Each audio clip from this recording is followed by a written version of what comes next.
Madame, Monsieur, bonsoir et bienvenue sur les antennes de Canal International. Bienvenue à cette autre édition du débrief de l'actualité.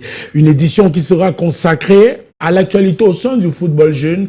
Vous l'avez compris, cette semaine, il y a une grosse affaire autour de la morphologie ou encore de l'IRAM, l'imagerie par résonance magnétique, avec la fameuse sortie du sélectionneur de l'équipe nationale de la RCA lors de la participation de sa sélection au tournoi de l'UNIFAC, qualificatif pour la phase finale de la prochaine Coupe d'Afrique des Nations de football de la catégorie.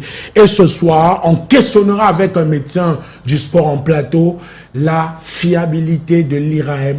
On reviendra justement de pourquoi, avec la question, pourquoi les athlètes africains, camerounais ont une morphologie toute différente de celle qu'on a l'habitude d'avoir sur le vieux continent. On en parlera justement avec Ancre Ocre, ex-footballeur international, footballeur professionnel, aujourd'hui patron d'académie, analyste sportif et observateur des questions de sport. On en parlera dans un instant. Madame, Monsieur, merci de nous recevoir chez vous.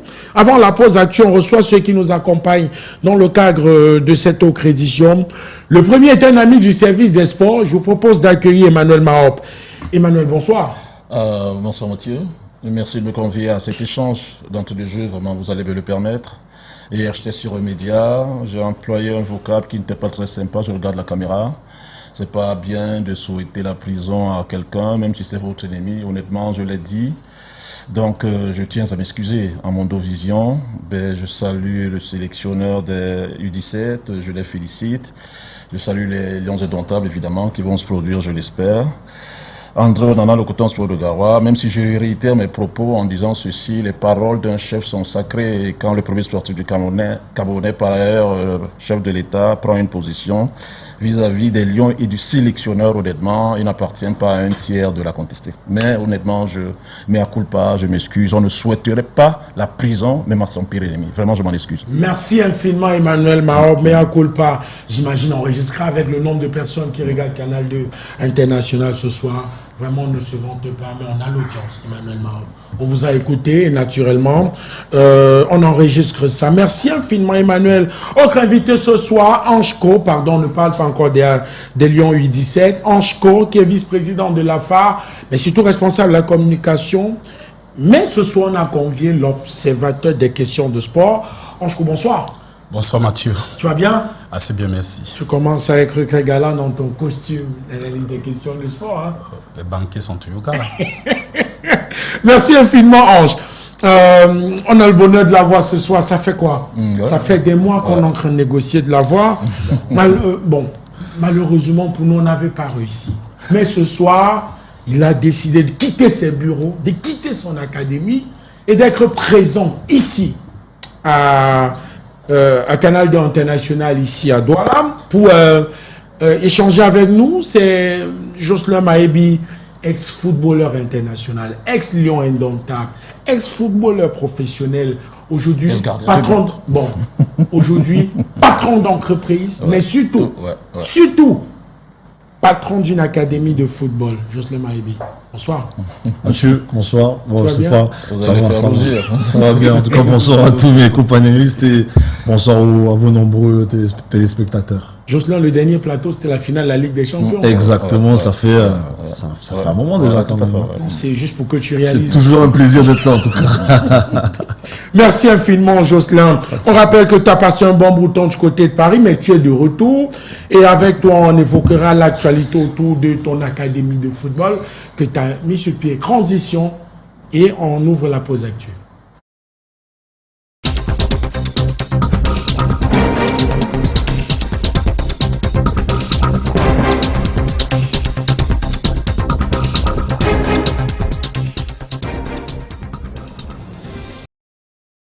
Mahebi, j'ouvre la pause actuelle avec toi. Jeunesse Sportive Académie Football Club, c'est le nom de votre académie. Vous avez mis sur pied ce projet, ça fait quoi, bientôt un peu plus de 3 ans, 4 ans 3 ans. 3 ans plus précisément. Ouais. D'où est partie l'idée de la création de ce projet? Alors, clairement, il faut savoir que jeunesse, c'est bien évidemment, ça rappelle mon illustre paternel. Mais il fallait changer les choses. Donc j'ai dû ajuster des choses parce que pour moi, je connaissais les rêves de mon papa, bien sûr. Donc récupérer le flambeau et améliorer les choses, c'était ça l'objectif. Maintenant, sur le long terme, le football m'a donné beaucoup de choses. Et pour moi, c'était une façon de dire merci et d'essayer de passer la main aux gamins, quoi, tout simplement. Ben, c'est vrai que quand on entend Maébi, ça sonne fort.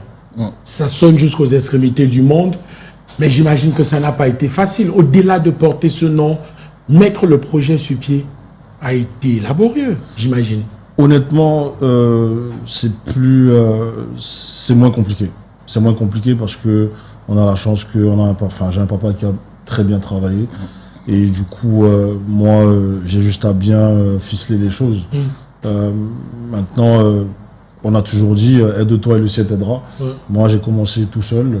Et maintenant, aujourd'hui, on en arrive au point où on a des partenaires. Donc, c'est quelque chose qui est intéressant. Ça devient intéressant, on va dire ça comme ça. Parlons de partenaires, parlons de l'académie en elle-même. Combien de catégories sont existentielles au sein de jeunesse? Alors, on a cinq catégories. Les débutants, les U13, les U15, les U17 et l'équipe première qui va jouer le championnat départemental 1. Voilà. 3 ans plus tard, vous allez disputer le championnat départemental.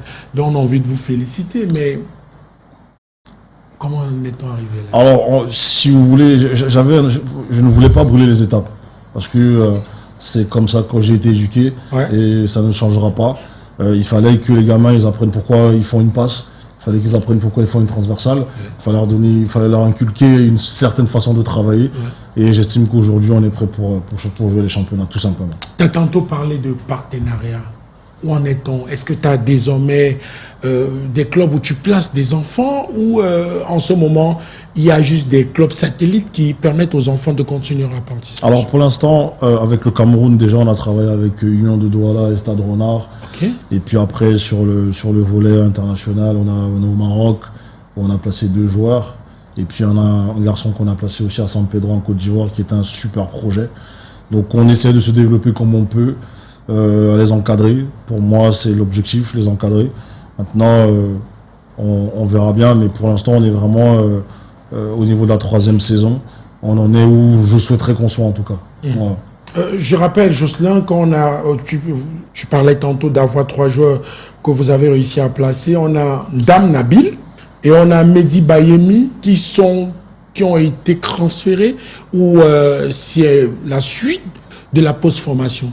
Alors, je profite d'ailleurs ici pour dire merci à mon manager général qui s'appelle Jean-Claude Capsu, que certainement les gens peuvent vous connaître. Oui, je connais Jean-Claude. Voilà, donc du coup, je profite pour lui dire merci. Je crois en ce moment, il doit être au Maroc. Hein. Exactement. Donc du coup, c'est ça. Je profite pour lui dire bonsoir et lui dire merci parce que c'est lui qui valorise le travail des entraîneurs qui sont sur le terrain. Alors aujourd'hui, effectivement, ils ont été transférés. Ils ont une nouvelle vie au Maroc pour les 2 derniers. Pour le premier, il est déjà en Côte d'Ivoire depuis le mois d'août. Donc il est déjà adapté, enfin voilà quoi, il vit pleinement sa carrière professionnelle qui vient de commencer. Voilà.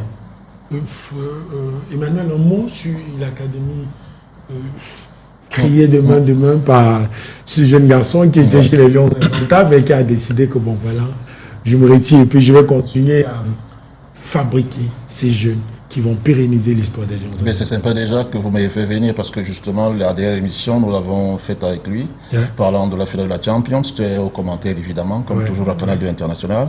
Et puis on a échangé avec Jos, il est très ouvert d'esprit, honnêtement, et il sait où il va. Dès lors que papa a fait quasiment toute sa vie dans le foot, c'est avec il a été banquier d'abord. Maébi à qui on rend hommage, honnêtement, de regretter mémoire. Il s'est fait un nom dans le foot comme joueur et ensuite comme administrateur de très haut vol, avec à la clé la FIFO, tout le monde le sait. Donc il était de bonne loi, quasiment inéluctable pour Jos de ne pas emprunter ce chemin. Donc voilà, il a créé une académie, honnêtement, mais après 3 ans quand même, moi je trouverais, enfin je le dis au conditionnel, un peu tôt quand même, qui s'engage déjà en championnat, parce que c'est coûteux, il y a des coûts, etc. Comment est-ce qu'il va faire? Est-ce que l'apprentissage s'est fait après 3 ans de création, de mise sur pied d'une académie?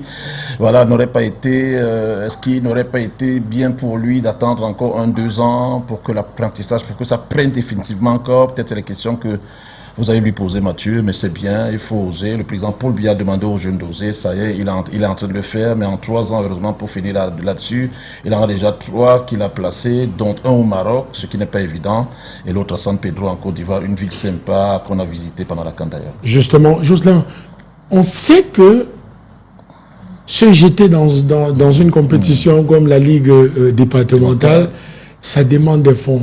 Oui. Est-ce que là, c'est fonds propres ou tu as des partenaires qui t'accompagnent? Alors, non, tu peux pas faire un projet sans partenaire, c'est pas possible. Okay. C'est vrai qu'au départ, j'étais bien sûr sur fonds propres, mais aujourd'hui, j'ai quand même des gens qui me suivent. Après, c'est des gens qui n'aimeraient pas qu'on expose. En tout cas, je suis suivi, ça c'est une certitude. Ne vous inquiétez pas, on ne travaille pas comme des fous. Merci Jocelyn. Qu'est-ce qu'on te souhaite pour sortir? Souhaiter déjà la victoire demain, parce qu'on joue contre KSA demain. Justement, il y a ce match face à la formation de la Cadi Sport Academy. Qui est mon ancien centre de formation. Justement, c'est quelle catégorie? Les 18, l'équipe première. Ok, l'équipe première, on a justement le visuel à l'antenne. Demain, c'est au sein de l'une des pelouses de la Cadi Sport Academy. L'une des pelouses, oui. De la Cadi Sport Academy. J'aurais souhaité peut-être à Jocelyn d'être un excellent entraîneur de gardien, hein, pourquoi pas, et d'officier en équipe nationale. Parce qu'il a le gabarit pour, et on sait qu'il a arrêté sa carrière à cause d'une blessure un peu plus tôt. Bon. Donc ce serait sympa, même s'il est propriétaire d'une académie, pourquoi pas de se retrouver chez les Lions comme entraîneur de gardien. Bon, Jocelyn, je te pose une question qui est peut-être une colle. Si jamais Tinga t'appelle pour une nomination quelconque, qu'est-ce que tu fais? Il ne va pas dire non.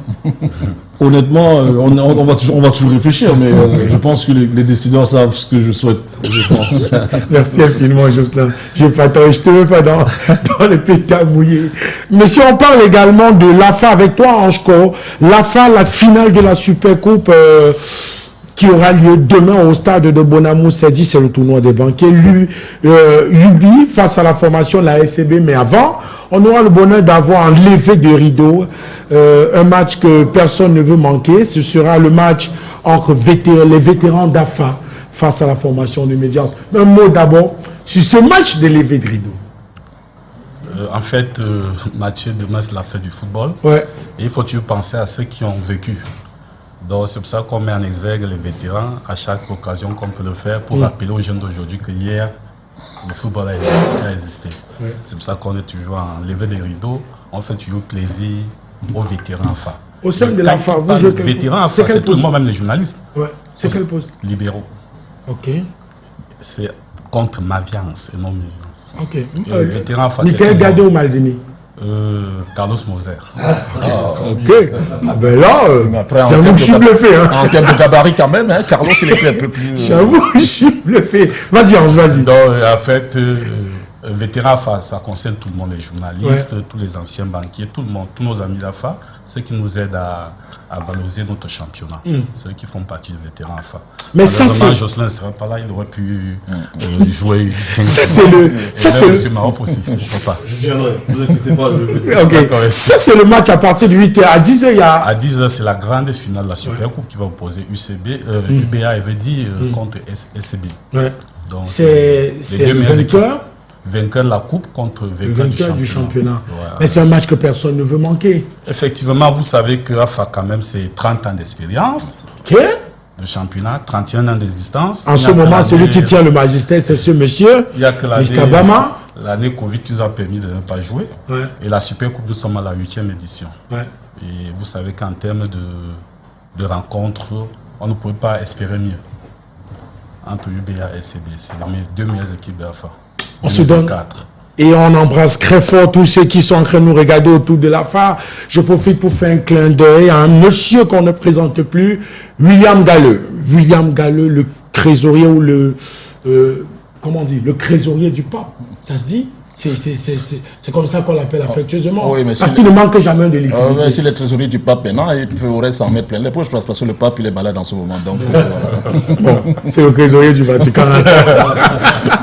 C'est le trésorier du Vatican. On se donne tranquillement rendez-vous demain à partir de 8h d'abord pour le match entre vétérans et Mafiance. Et ensuite, à partir de 10h pour la grande finale de la Supercoupe entre nos amis des UBA. Les panélistes ont convié au stade de Bonamou Sadi. Emmanuel, tu vas être là? Oui, forcément, c'est une invitation à Mondovision. Okay. Donc, Je m'arrange pour la troisième mi-temps pour vous, personnellement. Je prends ça sur moi et rassurez-vous. Monsieur, on sort avec une nouvelle.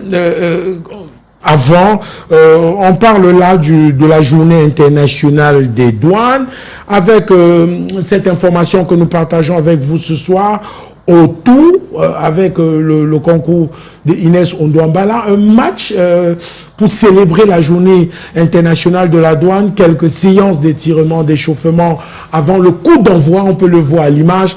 Vous verrez le vice-président de la Fédération camerounaise de football dans un instant, avant le coup d'envoi donné par Mongue Nyamsi, capitaine et ses coéquipiers en bleu, on le voit justement à l'antenne, affrontant la formation des partenaires des services de douane en jaune. La rencontre de football mobilise de nombreux spectateurs, match de gala où des principaux acteurs ont fait preuve de fair play. Vous pouvez voir qu'on peut mettre le costa et donner le coup d'envoi. Comment on appelle ça, Jocelyn? C'est les comptes? Oui. Un petit peu de ça raconte, la jongle.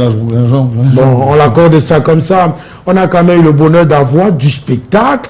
À l'issue, justement, de la rencontre, il y a eu du spectacle fortement applaudi. La douane remporte la victoire sur un score d'un seul petit but à 0. L'équipe de Mongue Nyamsi décroche ainsi le trophée final. Pourquoi c'est toujours le plus fort ou le boss qui remporte? Je sais pas. Peut-être parce qu'ils sont un peu plus structurés, ils sont mieux structurés que les autres. L'équipe adverse, naturellement, n'a pas démérité. Il est question pour les Gabelous de renforcer le partenariat avec les opérateurs économiques, les transporteurs et le grand public. Et il est important également de rappeler que la rencontre a marqué justement la journée internationale des douanes. Dans le sud-ouest, les médailles ont été remises aux différents vainqueurs. Monguenyam, c'est lui-même qui se met sa propre médaille. Le match s'est achevé par un repas avec les différentes autorités présentes sur place qui ont célébré la journée internationale des douanes autour de cette célébration du football. Je vous propose d'écouter quelques acteurs. Monguenyam, si d'abord, en 30 secondes.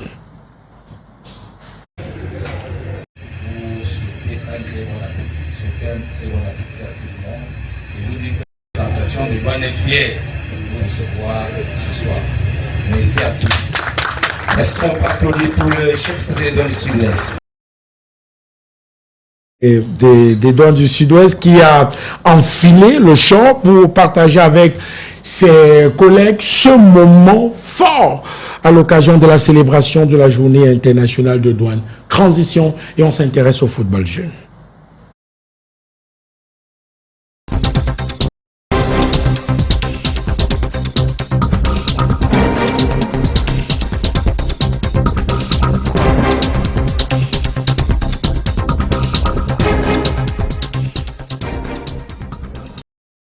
Et on parle du football jeune, on parle là du tournoi de l'INIFAC qui a débuté depuis le week-end dernier et malheureusement pour le Gabon, déjà éliminé, le Gabon après 2 défaites a pris la direction de la porte. Reste encore en lice le Cameroun, le Congo et la RCA. Mais sauf qu'à côté de ça, il y a eu la fameuse révélation ou déclaration du sélectionneur adjoint de la République centrafricaine qui a affirmé à la veille du match d'ouverture entre le Cameroun et la RCA que les joueurs du Cameroun étaient un peu sur le plan morphologique, étaient un peu plus vieux. On va utiliser cette expression. Et au sélectionneur des Lions indomptables du Cameroun, Souleymane Alioum Saïdou, a affirmé que tout le monde avait passé les tests d'IRAM, imagerie par résonance magnétique, et qu'il y avait eu 9 joueurs ou 10 joueurs de l'équipe nationale du Cameroun qui avaient été recalés par l'IRAM. Et puis ce soir, on a le bonheur d'avoir sur le plateau le docteur Rodrigue Chokomokwa, donc Joël Rodrigue Chokomakwa. Bonsoir, vous allez bien? Oui, je vais bien. Ok. Avant toute chose, je veux qu'on reste sur l'IRAM. Quel est le degré de fiabilité de l'imagerie par résonance magnétique? D'accord. On indique là l'imagerie par résonance magnétique. Ok. L'âge apparent chez les footballeurs ou bien chez n'importe qui, si vous perdez votre acte de naissance par exemple, et que vous voulez faire un autre acte de naissance, on va vous demander ce qu'on appelle le certificat d'âge apparent, qui a 3 éléments. Le premier élément, il est morphologique. Morphologique, ça veut dire que je vous examine, je vois la pilosité, je vois le nombre de dents que vous avez. Le deuxième élément, il est osseux. Ça veut dire que je vous fais une radio du poignet et tout. Et le troisième, il est chronologique. Ça veut dire que vous avez venu me dire que vous avez peut-être 10 ans, vous avez 13 ans, vous avez tout. Maintenant, par rapport à ces 3 éléments, on définit l'âge apparent de la personne. Donc, le premier qui est chronologique, lui, c'est l'acte de naissance. Donc, ça veut dire que vous pouvez avoir une photocopie d'acte de naissance que vous venez avec tous les éléments et tout comme ça. Le deuxième est morphologique. Morphologique, ça veut dire que je vous examine sur le plan morphologique et je dis que celui-ci il peut avoir apparemment tel âge. Et le troisième, il est osseux. L'osseux, c'est celui qu'on fait avec l'IRM. Okay. À l'époque, on utilisait la radiographie du poignet. Il a évolué. Il a évolué parce que la radiographie ne donnait pas les éléments vraiment phares. Parce que sur la radiographie du poignet, il y a 2 éléments qu'on recherchait. Effectivement, c'était le cartilage de conjugaison, s'il était ouvert ou il était fermé. Mais on s'est rendu compte que il y a des jeunes à 24 ans, ça se fait.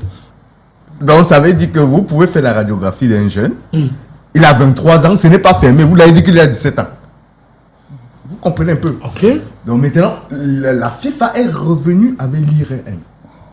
L'IRM donne maintenant les définitions d'ossification avec les grades. Donc ça veut dire que grade 1, 18 ans, grade 2, 19 ans, grade 3. Et c'est plus précis. Ok. Mais, c'est comme je vous ai dit, c'est apparent. Ce n'est pas... On ne peut pas... Par exemple, je prends un exemple bête.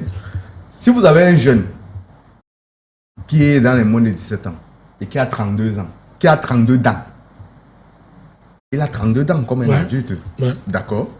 Morphologiquement, il a 1m80, il a 75 kg. Il a toutes les pilosités, donc il a les barbes, il a toutes les pilosités pubiennes et tout et comme ça. Comment vous faites? Vous voyez que là, on l'a embarrassé. Sa radiographie, l'IRM est nette. On dit que non, il est entre 16 et 18 ans. Vous voyez que c'est les éléments là. C'est pour ça que je dis que l'organisation doit définir les règles précises par rapport à ça. Donc, ils doivent dire que si nous, on a ceci, on fait comme ça. Si on a ceci, ils doivent définir les règles. C'est les professionnels, donc ils ne peuvent pas, on ne peut pas penser qu'ils peuvent être dans l'amalgame. Mais je pense qu'il y a les règles qui sont définies et bien précises. Parce que l'âge apparent a 3 éléments. Nous, on s'appuie plus sur l'âge osseux. On ne doit pas s'appuyer juste sur l'âge osseux. Si vous avez, comme je vous ai expliqué tout à l'heure, si vous avez un jeune qui a peut-être à son IRM, on dit que bon, il a entre 16 et 18 ans et puis il a 32 dents. 32 dents, ça veut dire qu'il est adulte. Ouais. Sur le plan morphologique, il a 1m80, 75 kg. Vous faites comment? Pourtant, il a 16 ans. Pourtant, il a 16 ans. Comment vous faites? Parce que tous les êtres n'évoluent pas de la même façon et de la même manière. Parce qu'au niveau de l'IRM du poignet, il y a ce qu'on appelle le cartilage de conjugaison. C'est une fermeture. On appelle ça une ossification. Une fermeture au niveau du radius. Ah, vous connaissez, Jocelyn? Oui, au niveau du radius, ça se ferme. Mais chez certaines personnes, c'est à 25 ans que ça se ferme. Chez d'autres, à 18 ans, ça commence à se fermer. Vous comprenez un peu? C'est pour ça qu'on est passé à l'IRM. Parce que la radio nous mettait en erreur par rapport à un certain nombre de jours. Mais l'IRM dit que début d'ossification, ça veut dire qu'il a 18 ans. Ok. Donc, début d'ossification, donc si ça commence déjà à se fermer, il a 18 ans. C'est pour ça qu'il y a grade 1, grade 2, grade 3. Pour pouvoir bien définir. D'accord? Donc, c'est pour ça que maintenant, même avec l'IRM, on ne peut pas vous dire exactement que vous avez 19 ans. Maintenant, avec tous ces éléments que je vous ai cités là, l'âge chronologique, l'âge osseux, et puis l'âge morphologique, le médecin, celui qui est le médecin responsable de la compétition, maintenant, avec tous ces éléments, il prend ça en compte et il dit que celui-ci passe, celui-ci ne passe pas. Maintenant, j'ai suivi la conférence de presse où on disait que tous les médecins étaient là quand on faisait les examens. Bon, avant que vous ne continuiez, je partage avec vous le communiqué de l'UNIFAC. L'UNIFAC qui a réagi via un communiqué en disant, lors de la conférence de presse de la première journée, l'encadreur technique de l'équipe nationale U17 de la SCA, les encadreurs justement ont affirmé que l'équipe nationale U17 du Cameroun était constituée des joueurs âgés de plus de 25 ans. Ces déclarations qui sont devenues virales tendent à remettre en cause l'intégrité du tournoi zonal UNIFAC de Douala 2025, qualificatif pour la phase finale de la Coupe d'Afrique des Nations de football Maroc 2025. L'UNIFAC tient à porter à la connaissance de l'opinion publique les précisions suivantes. Conformément au protocole de la CAF, les joueurs des équipes participantes, soit le Cameroun, le Gabon, la SCA, la RDC, ont subi des tests d'éligibilité d'IRM à l'hôpital Akentini de Douala, retenus par la CAF à cet effet. Ces tests ont été supervisés par un médecin de la CAF, spécialement mandaté à cet effet. Les résultats des 10 tests ont été transmis par la commission médicale de la CAF à l'UNIFAC, qui les a communiqués aux équipes participantes avant le début du tournoi. Peut-être avant que Jocelyn ne prenne la parole, est-ce que ce communiqué met fin au débat autour de cette polémique, autour des explications que vous nous avez apportées? Non, grosso modo, si il y a eu un responsable médical qui était là lors mandaté par la CAF, c'est ce que dit le communiqué. Mandaté par la CAF pour les examens médicaux, s'il a dit que ça passe, ça passe. Ok. C'est simple que ça. Ils sont très expérimentés pour ça. Donc, ce n'est pas... On ne peut pas dire qu'on a falsifié les IM, parce que si on falsifie les IM, c'est très grave. C'est très, très, très grave.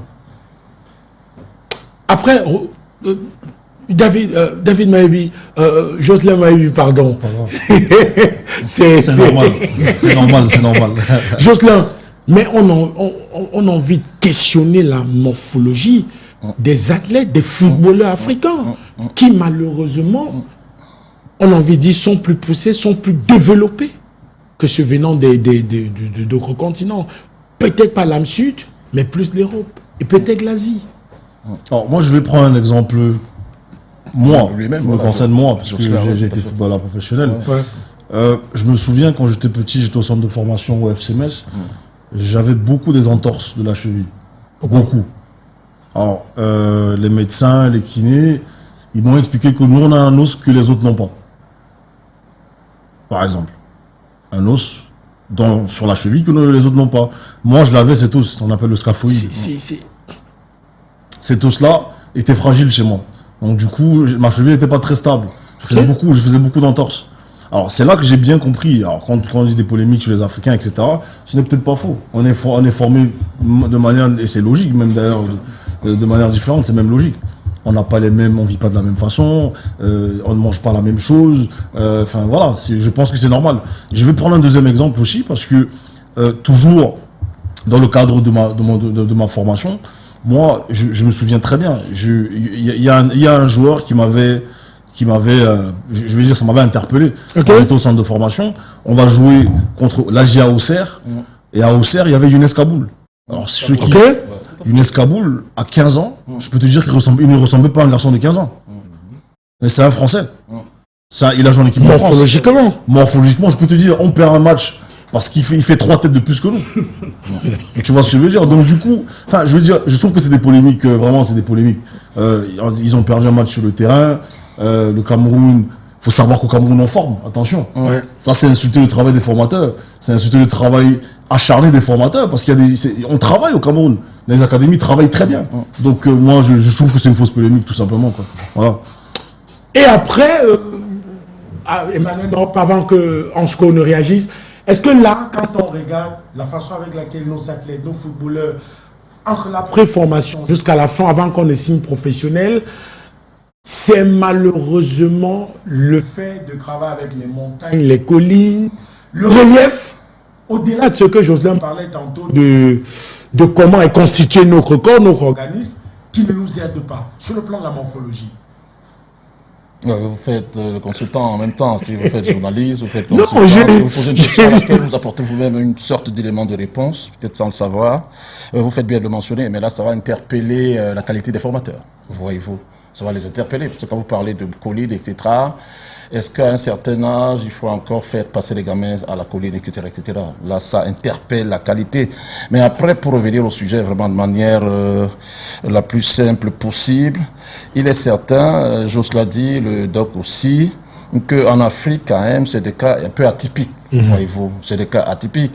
En Asie, il est reconnu, célébré d'ailleurs, que les Asiatiques, ils ne sont pas du super gabarit. Même Yao Ming, le basketteur de NBA, il faisait exception. C'est un cas d'exception. Donc, dans certaines contrées en Afrique, notamment au Soudan du Sud, c'est l'inverse qui se produit. Parce qu'on a connu les Mano Tebo, la joué en NBA. Là-bas, ils ont une tribu, justement, qui a ceci de particulier, c'est qu'ils sont grands. Ça veut dire même à 13 ans, tu fais déjà près de 2 mètres, etc., etc. Mais est-ce que le docteur peut-être pourrait nous expliquer ça en profondeur? Est-ce que cette morphologie-là pourrait rentrer en compte, etc., etc. Il y a pas mal de pesanteurs dont il faut tenir compte, c'est vrai. C'est vrai qu'on forme au Cameroun, mais après, je comprendrais volontiers quand même certains qui s'appuient beaucoup plus sur la morphologie. Parce que quand on regarde l'équipe du Cameroun de U17, on a couvert le match ensemble. J'étais à côté de vous. Il interpelle par exemple le gardien de but. Le gardien de but, il dit, il ne peut pas dégager à 17 ans, on ne peut pas faire ce genre de drop, ce genre de dégagement. Voilà. Je suis d'accord. Je suis d'accord, Jos, parce que vous-même, Jos. Le stade annexe est minuscule. Je suis d'accord. On a constaté qu'il a exagéré. Le stade annexe est minuscule, c'est la vérité. Est-ce qu'il est grand le stade annexe? Non, il n'a pas les dimensions. Il n'a pas les dimensions de la rééducation. On ne peut pas juger là-dessus. Je suis d'accord. Vous allez c'est la même chose. Oui, moi, je voulais même prendre davantage pour conclure votre exemple. Parce que vous culminez à près de 2 mètres quand même.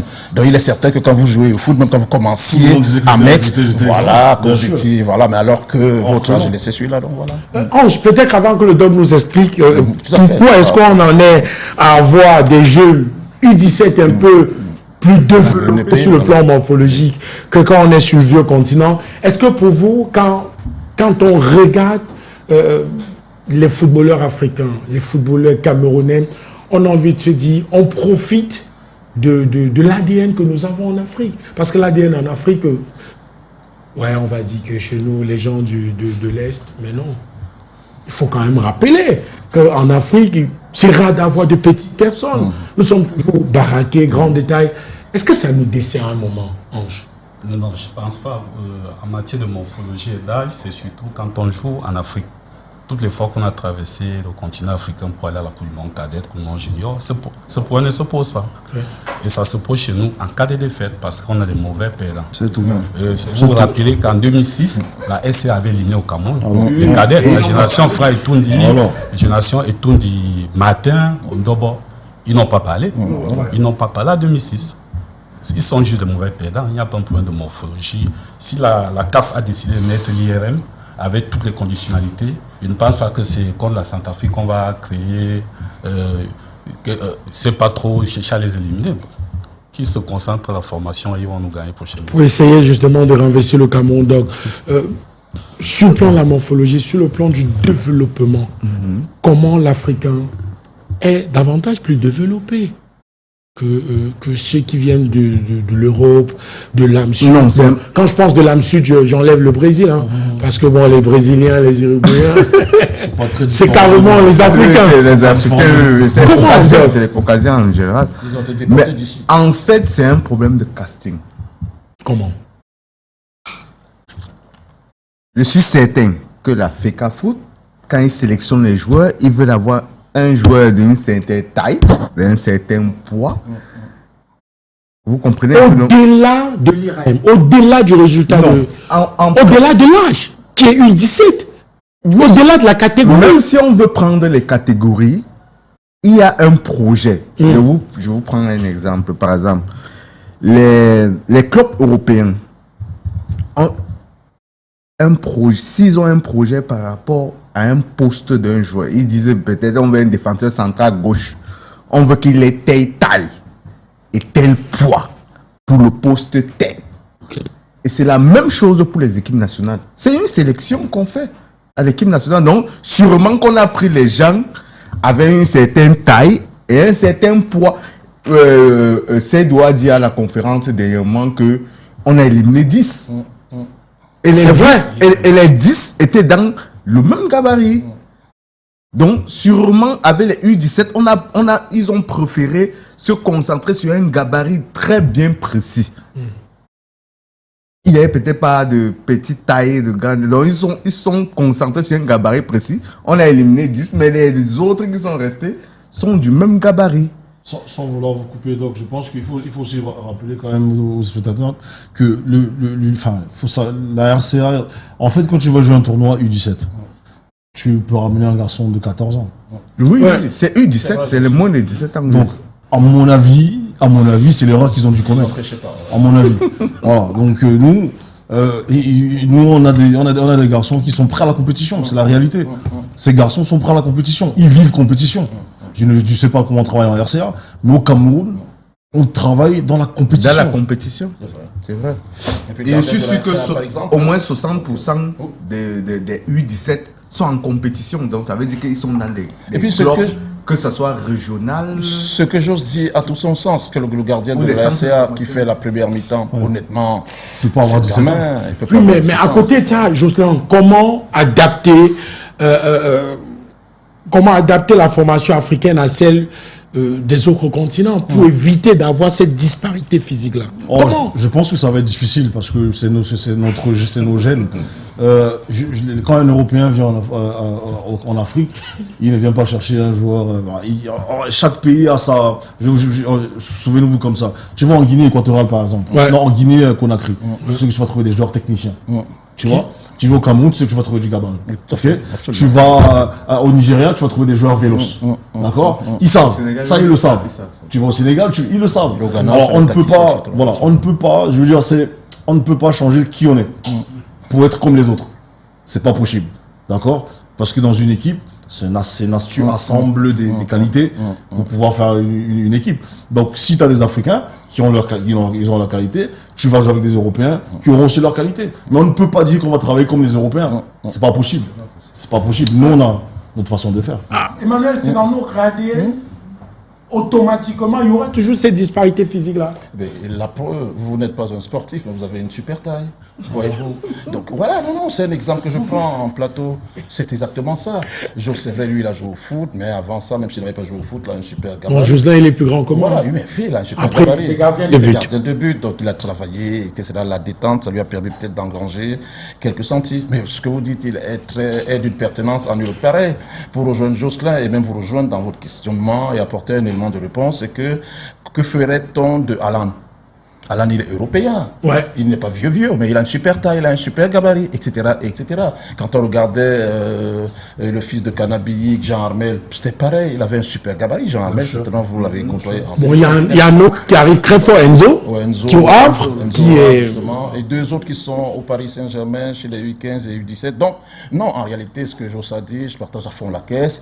On est nous, et il faudrait bien que nous soyons éduqués à la Mobutu Sese Seko, qui justement voulait que l'Afrique soit elle-même, voilà, qu'elle ne s'appuie pas sur ce que font les autres. C'est notre identité, c'est notre ADN, etc., etc. Mais après, quand même, votre question, elle a tout son sens pour Philippe, parce que en catégorie jeu, ça posera toujours des problèmes.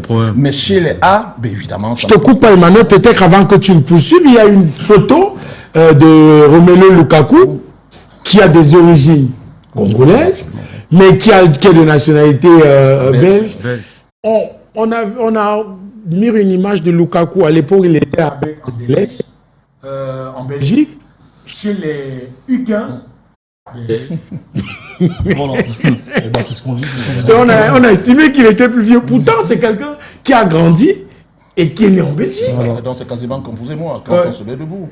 Alors que je suis votre grand frère, mais moi j'ai pas un super gabarit. Non, pour aller dans le même sens que vous. Ouais. C'est une question, enfin, on doit rester nous-mêmes, mais ça pose problème. Mais je pense que pour le réseau définitivement, il faudra que les scientifiques d'Ondoc, justement, trouvent des appareils qui pourraient, ma foi, trouver l'âge réel. À partir de là, les problèmes ne se poseront plus. On ne tiendra plus compte de la morphologie seulement. Voilà. Ange, on est définitivement condamné à être contesté partout, nous footballeurs africains. Pas du tout, pas du tout. La preuve, on n'est pas contesté à l'Europe. Non, moi je veux dire sur le plan morphologique. catégorique. Remettre en cause, parlant des sélections nationales jeunes. Nous ne sommes pas les plus grands détails. Hein. Ah oui. Nous ne sommes pas les plus grands détails. Quand tu vois un championnat, une Coupe du Monde de U17, nous ne sommes pas les plus grands détails.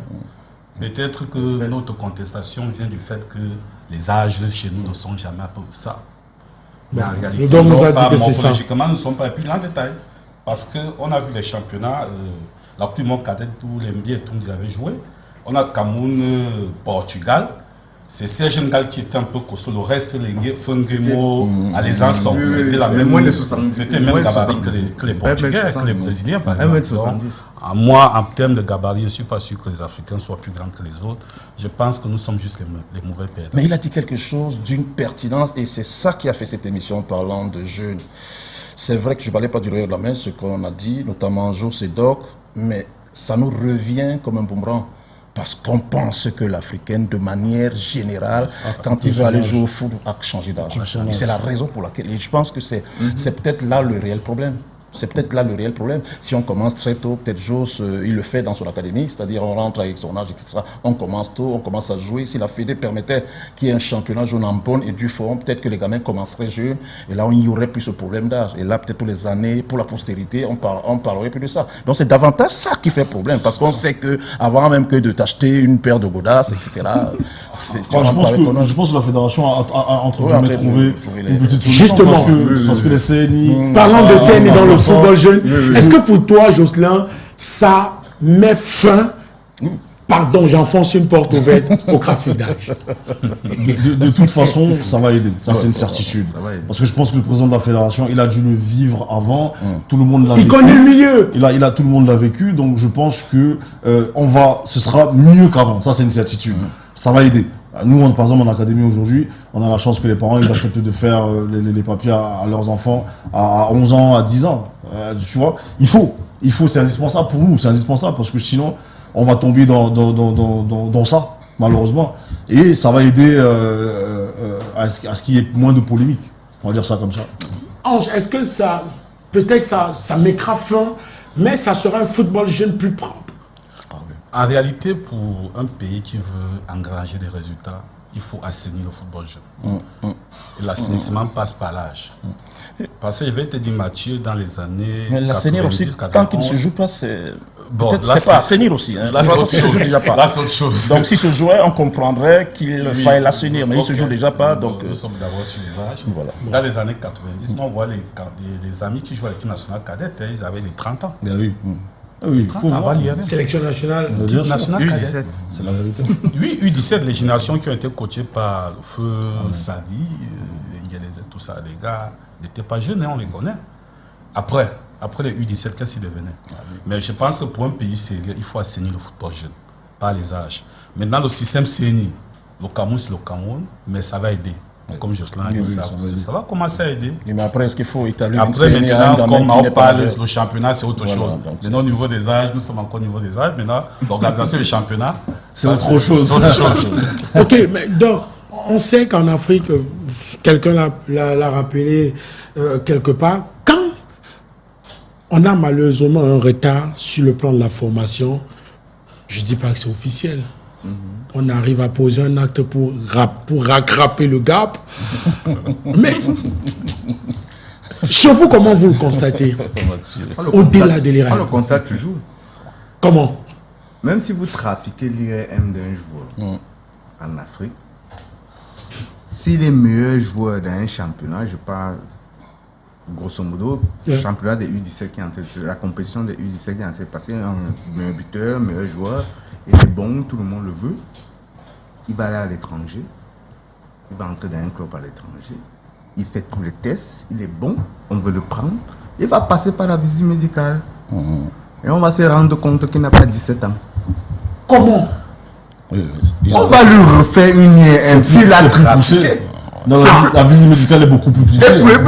Parce qu'il y a le tapis, Tu as le dentiste. il y a le dentiste. Tu as un dentiste. Tu as le dentiste, parce que je vous ai expliqué tout à l'heure. Pendant la visite Vous pouvez médicale, avoir un jeune qui a 32 dents. C'est ce que je suis en train de dire. La visite médicale. Il y a la visite médicale englobe qui est tout. plus poussée. Le sang. Il y a le tapis. Il y a le tapis qui est là. On va faire les résistances musculaires. Monter, descendre. Il y a l'oxy qui est là. Il y a l'oxy qui est là. Problème C'est respiratoire. différent pour un jeune de un U18 et quelqu'un et un U25. Non, je suis en train de dire ceci. Écoutez-moi très bien. Je suis en Ok. train de dire ceci. Vous avez un jeune qui a fait la compétition avec les U17. Ok. Il était meilleur buteur. Ok. Meilleur joueur. Tout le monde le veut. Après, par exemple, il doit signer à Paris. Il doit signer à Paris. Il arrive à Paris. Mais à Paris, il doit faire les tests médicaux avant signature. Donc il a passé déjà les tests physiques sur le plan morphologique qu'on a vu jouer et tout. Il doit passer les tests médicaux. Il arrive aux tests médicaux, il passe par tous les spécialistes qu'il y a. On se rend compte que le gars, s'il n'a pas 18 ans, Et il est recalé. il a peut-être 23 ou 25. On le fiche. Et il est recalé. Il est recalé et il est recalé pour tout le monde. Donc quand on le fiche comme ça là, on le fiche dans toute l'Europe. Et c'est pour ça que les managers africains en Europe ont beaucoup de difficultés. Parce qu'ils viennent prendre... Le problème, voilà, c'est le suivi. Ils viennent prendre le joueur quand il a peut-être 17 ans ou 18 ans qu'il est à terme. Il dit que non, je vais aller le vendre. Mais il ne sait pas en réalité que celui-là a changé l'âge. Et c'est très compliqué. C'est pour ça qu'il dit que si on trafique l'IRM d'un joueur, ça veut dire qu'on lui fait du mal. Mais Jocelyn, comment vous faites avec des enfants? J'imagine vous prenez des enfants plus jeunes, les U10, mais comment vous faites pour avoir une assurance sur la véritable identité de ces enfants? Très bonne question, Mathieu. Alors, la question, elle est très pertinente. Ouais, tout à fait, ouais. Et je vais bien, ça tombe bien parce que aujourd'hui, je suis promoteur d'une académie. Ouais. Donc, je sais vraiment de quoi je parle. Chez moi, les U13, d'accord, ils sont arrivés, ils avaient 11 ans. Je peux te dire qu'ils vont tous dans la même... Ils sont tous sensiblement dans la même classe. C'est là que tu vas comprendre s'il y a un qui est... parce que 95% de ces garçons vont pratiquement dans les mêmes classes. Ok. Ça aide. Moi, je ne suis pas celui qui va aller trafiquer leurs âges. Les parents, ils ramènent les pièces d'identité et j'estime qu'un papa ne va pas aller couper l'âge de son enfant, etc. Donc, à 11 ans ou à 12 ans. Moi, c'est ce qui me fait comprendre que ces garçons-là, personne ne touche à son âge. Le problème, justement, c'est l'assurance. Oui, moi, mon travail, c'est formé. Malheureusement, je ne peux pas faire la police, malheureusement. Mais je fais confiance aux parents. Moi, j'ai dit aux parents, c'est clair et net que aujourd'hui, il ne faut pas se mentir. Les générations avant n'avaient pas le choix. Il y avait beaucoup de retard dans le football de jeunes, etc., etc., etc. Aujourd'hui, je pense que c'est mieux qu'avant. D'accord? Et ce sera encore mieux. On n'aura plus besoin de faire des choses bizarres pour pouvoir rattraper. Parce qu'aujourd'hui, je prends l'exemple très bête. Hein. Au Brasserie, tu signes 5 ans, 6 ans de formation. Tu vois que quand tu sors Baléba, Baléba n'est pas perdu quand il arrive en France, il n'est pas perdu. Et dans le tempo. Donc tu vois qu'il a fait une formation qui est magnifique. Donc pour qu'on comprenne que les années futures, puisque la formation va forcément évoluer, on n'aura pas besoin de faire des choses bizarres parce qu'on veut rattraper le fait que... Le gap de formation. Voilà.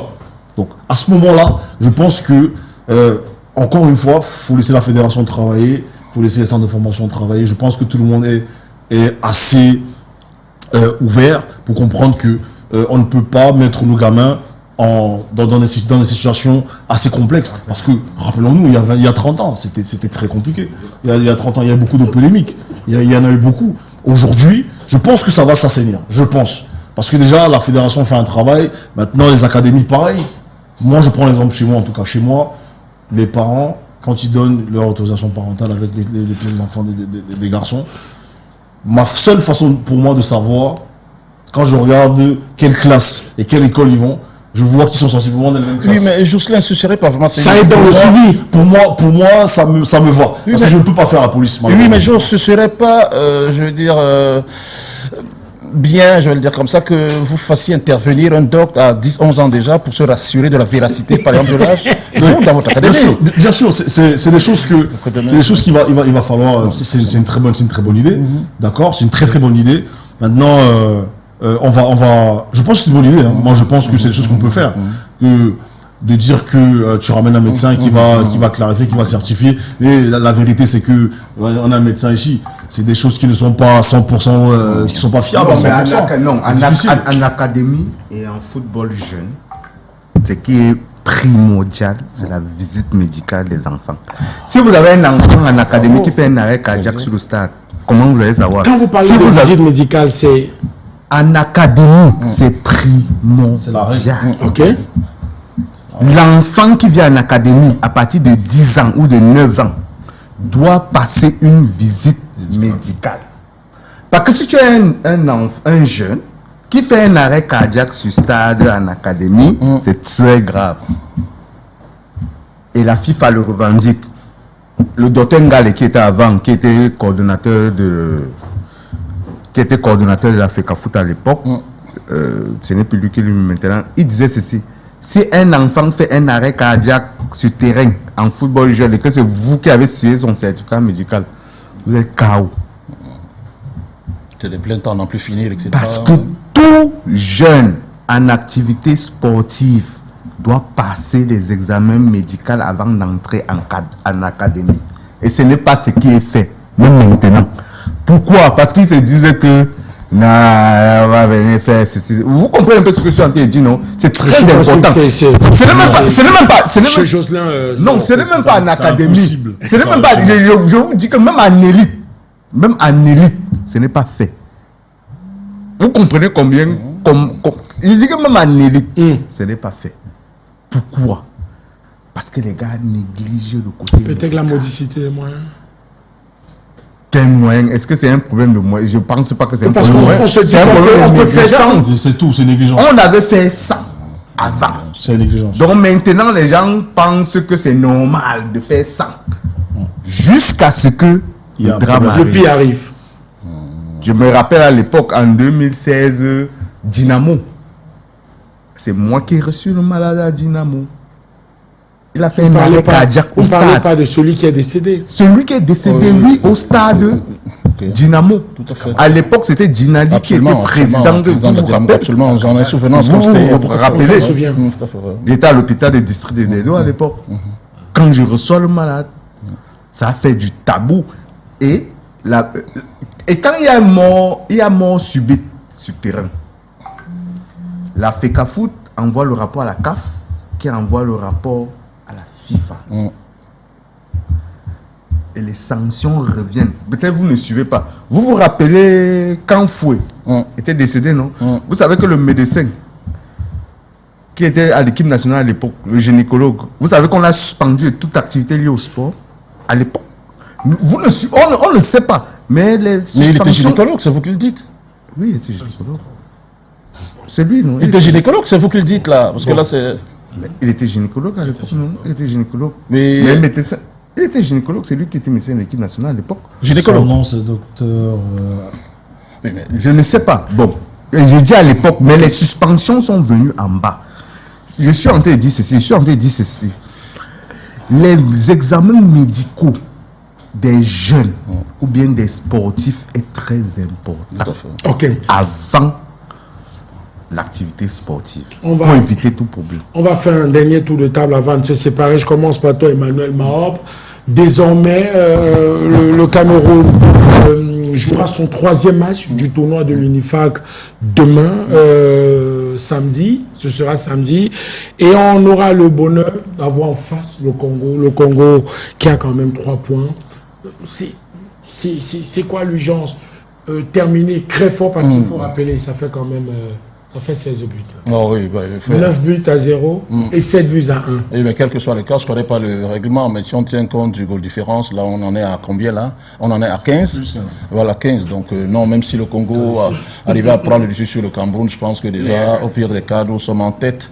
Donc on l'espère, voyez-vous, encore avec votre permission en 10 secondes. Vraiment, mea culpa, on ne souhaite pas la prison, même à son pire ennemi. Vraiment, je m'en voudrais en sortant de cette émission de ne pas vous demander pardon encore. Vraiment, je m'en excuse, même si je continue, je le répète, je le martèle, les décisions d'un chef sont sacrées, voyez-vous. Mais après, je ne souhaite pas la prison à quelqu'un. Vraiment, je m'en excuse. Anchko, le Cameroun jouera le Congo, le Gabon déjà éliminé jouera... J'imagine que la RCA, ça sent bon. Ça sent bon pour eux. La SCA, nos frères, nos voisins, on leur souhaite le bonheur pour les années prochaines. Qu'ils se mettent dans la formation. Et ça va aller. Jocelyn, t'as aucun joueur au sein de l'équipe nationale U17? Oh non, pas encore, mais j'espère que ça va bientôt. Tu suis cette équipe? Oui, bien sûr. Dalium Saïdou? Bien sûr, je suis très bien, puisque l'entraîneur des gardiens, c'est quelqu'un que je connais très bien. À Parc Camontinième. Voilà, donc on suit, en tout cas, les gardiens, je les connais par cœur, parce que c'est ma formation. En tout cas, on leur souhaite beaucoup de courage, parce que ce n'est jamais simple de se voir lyncher comme ça. Mais ils ont la nation derrière eux, en tout cas. Et félicitations, parce que se qualifier pour la CAN. Maintenant, je pense que le plus dur reste à venir, parce que ce sera peut-être pas la même compétition. Et puis derrière, on va croiser les doigts pour eux, tout simplement. Une dernière question pour sortir, Doc. Avec l'IRAM qu'a réalisé l'hôpital La Quintini, on sait qu'il y aura un autre examen avant le début de la Coupe d'Afrique des Nations de football au Maroc. Est-ce que les résultats peuvent être différents en 30 secondes? On va sortir. Non, l'IRM qu'on a fait à l'hôpital à Quintini, c'est une IRM qui est fiable, apparemment. Il n'y a aucun doute pour ce qui va arriver au Maroc. Parce que vous savez que s'il y a plus de 4 joueurs, l'équipe sort de la compétition. Oui, puisqu'au Maroc, c'est la FIFA. Okay. C'est la FIFA qui fait les IRM au Maroc.